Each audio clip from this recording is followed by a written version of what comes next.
Welcome back. It's nearly impossible to go a full week without our presidential nominees throwing a new bone to the press.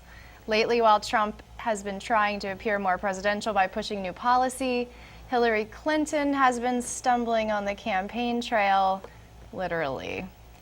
Colin, how are these candidates doing at influencing your vote this November? They're doing terribly. And I think that what they're contributing to, however, and I think it's a little bit of a tangent to go on to, but what they're contributing to is probably the most toxic election season and most personal election season we've had in a very long time.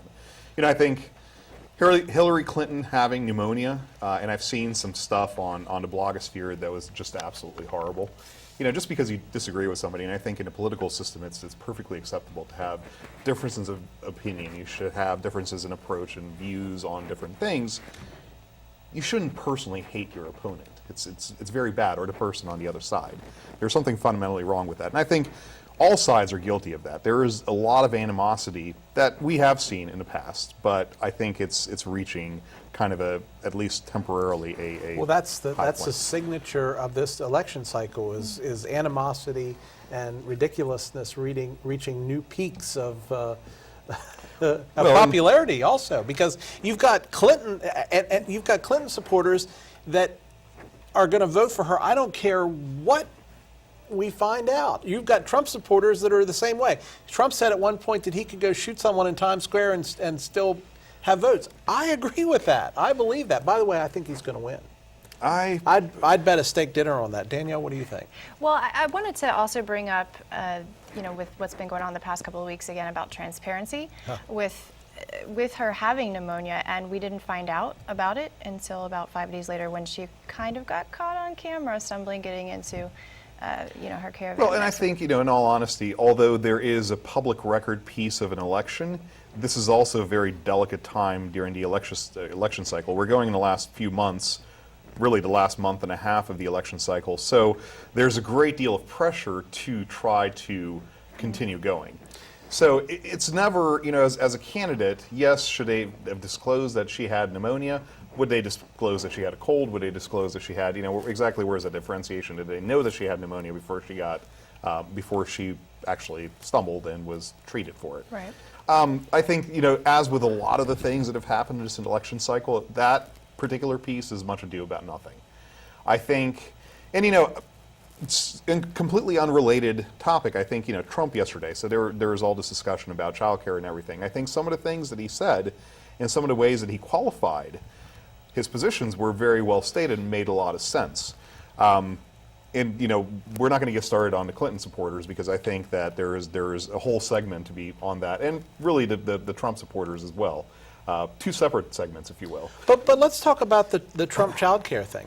I mean, because in my mind, that was a very liberal social policy in my mind, and I'm not sure that I 100% agree with it. I don't necessarily disagree with it. I need to think about it more and digest it and see what the specifics are. Well, but his point that he's going to take funds that are being misused and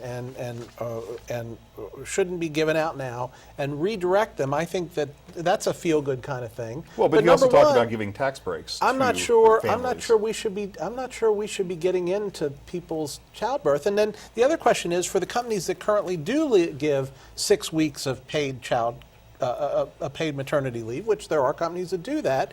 Do they all of a sudden say, well, guess what, they can go on unemployment now, so I don't have to worry about that? So they're going to deflect that responsibility off to the government. Well, and I think there is a fair amount of malarkey in what you just said, and I'll tell you why. The people who are getting 6 weeks of paid maternity leaves are the people who do not need assistance with child care. Anybody who's had a child in this country knows that there is a huge challenge when it comes to paying for child care. Oftentimes, child care is more expensive than college. That's not fair. We pay for an educational system that takes care during the day of a child between the age of 5 and the age of 18.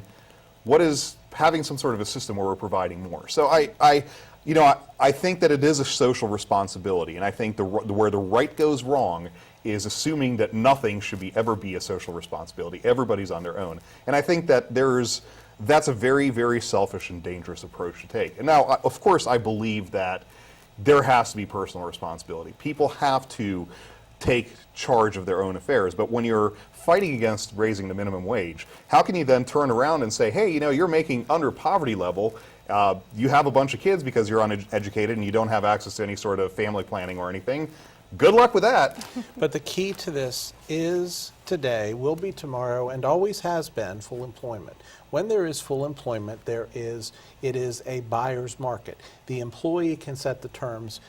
Employers have to be more generous in their packages in order to attract the talent they need. And the problem is, in the last 8 years, because of this god-awful economy that this idiot in the White House has overseen, we don't have full employment. No. We don't have anywhere close. The wage went up by 5% or whatever this past year, but guess what? It's still 10% less than it was in 2007. So let me ask you a question. When did the economy tank? At the end of the Bush era, at the beginning. Remember- And by the way, let's drag that back to something Clinton did and called the Community Reinvestment Act, where he thought that people that make $10,000 a year should be able to buy $300,000 houses. Well, There's plenty of blame to go in all around. fairness, there's another thing that Clinton did that was idiotic and led to the financial crisis that led to the crash of the economy, aside from the housing market leading to the crash of the economy, which was completely deregulated Wall Street. There's blame on both sides. You're absolutely right. And go back to Reagan, when he deregulated banking, we saw the S&Ls take a bath a couple of years after that. So there is a reaction to that, and oftentimes it's not pretty. But the fact of the matter is, if we have full employment, I would argue that this issue becomes a moot point. I want to switch gears a little bit because Oh, come on, let us argue some more, Danielle. I gotta cut. Okay. There is still someone in this election that has 11%, and his name is Gary Johnson. Oh, God, feel the Johnson. Here we go. Jim, what is Aleppo? Now, So, you know what, that was a complete, I don't expect these people to know all of these things. And whether he should or shouldn't have known Aleppo, I don't know. I didn't know what it was. Did you know what it was? of course I knew what it was, but Okay. can I say something though? Well, you're a nerd, but I'm kidding. So I take anything that comes off of MSNBC with exactly as much of a grain of salt as I take anything that comes off of Fox News. They're news with a lowercase n.